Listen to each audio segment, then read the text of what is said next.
సంగీత, నాకు రాజుగారు డేంజర్ అని మెసేజ్ చేసిందంటే నేను ఇక్కడ ఉన్న విషయం మీ అన్న వాళ్ళకి తెలిసిపోయినట్టున్నది. సంగీత, ఇప్పటికైనా మారు, అర్థమైతుందా? మీ అన్న చూసిన మంచిగా పెళ్లి చేసుకో, వాంతో మంచిగా ఉండు, అంతేగాని ఇట్లాంటి కథలు పడకు. నేను బయట తలపెట్టి వెళ్తా, మీ అన్న వాళ్ళు వచ్చినాక లోపలికి వస్తారు. ఎట్లయినా ఇప్పటికైనా సరే మీ అన్నను, మీ చెల్లెను, మీ ఫ్యామిలీని మంచిగా చూసుకో.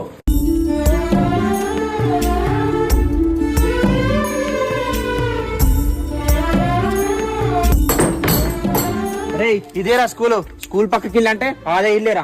అవును రమేష్, ఆయిలే కావచ్చు అన్వేష్ గాంధీ.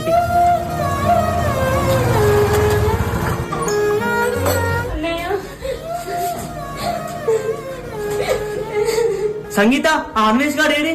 తను వెళ్ళిపోయింది సాగర్. సాగర్, ఇప్పుడు అన్వేషణ గురించి ఎందుకు? అరవింద్, సంగీతం ఫస్ట్ ఇంటికి తీసుకెళ్దా?